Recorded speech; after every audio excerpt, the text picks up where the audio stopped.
तर आता 150 दिवसाचा जो कार्यक्रम राज्य सरकारने दिलेला आहे, या कार्यक्रमामध्ये सर्व विभागांना त्यांचा जो काही पूर्ण आकृतीबंध आहे, आकृतीबंध रिवाइज करणे, रिक्रुटमेंट रूल्स रिवाइज करणे, अशा 2 बाबींवर त्या ठिकाणी भर द्यायला सांगितलेला आहे आणि अनुकंपाची भरती करणे, अशा 3 गोष्टी सांगितलेल्या आहेत. अनुकंपाची भरती केल्यानंतर किती रिक्त पदं राहतात ते आपल्या लक्षात येईल. त्याकरता कारण आपल्याला माहिती आहे 2008 पासून अनेक अनुकंपाचे पदं या ठिकाणी भरले गेले नाही आहेत. त्यामुळे जी काही अट आहे 5% ती अट देखील शिथिल आपण करतो आहोत आणि अनुकंपाची जी वेटिंग लिस्ट आहे ती पूर्णपणे आपण संपवतो आहोत. त्यासोबत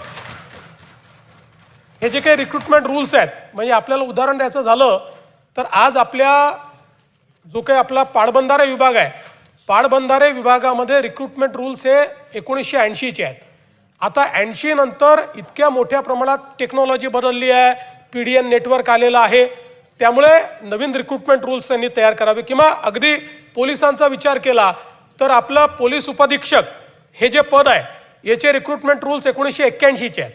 आता पोलिसांमध्ये सायबर गुन्हे वगैरे अनेक गोष्टी नव्याने आलेल्या आहेत, टेक्नॉलॉजी नव्याने आली आहे आणि म्हणून 150 दिवसामध्ये पहिल्या टप्प्यात रिक्रुटमेंट रूल्स बदलणे आणि ॲक्च्युली सगळ्या विभागांना 2021 पर्यंत आकृतीबंधाला मान्यता घ्यायची होती, पण बहुतांश विभागांनी ती घेतली नाही. त्यामुळे त्यांना तेही कंपल्शन करण्यात आलेलं आहे. त्यामुळे आकृतीबंध आणि रिक्रुटमेंट रूल्स हे दोन्ही ते 150 दिवसामध्ये हे पूर्ण केल्यानंतर तात्काळ आम्ही विशेष भरती मोहीम सुरू करणार आहोत. त्याच्याकरता तयारी म्हणूनच हे आपण करतो आहोत. कारण आपल्याला हे लक्षात आलं की आपल्या भरतीला वेळ का लागतो, तर जुने आकृतीबंध आणि जुने रिक्रुटमेंट रूल्स असल्यामुळे प्रत्येक भरती कोर्टात चॅलेंज होते आणि यावर्षी केलेली भरती 1.5 वर्ष कोर्टात लढून मग त्यांना आपल्याला त्या ठिकाणी जे काही पदं आहेत ते आपल्याला द्यावे लागतात. त्यामुळे आपण हा प्रयत्न केलेला आहे आणि या माध्यमातून एकदा हा एक्सरसाइज पूर्ण करून मग मेगा भरती आपण त्या ठिकाणी सुरू करणार आहोत.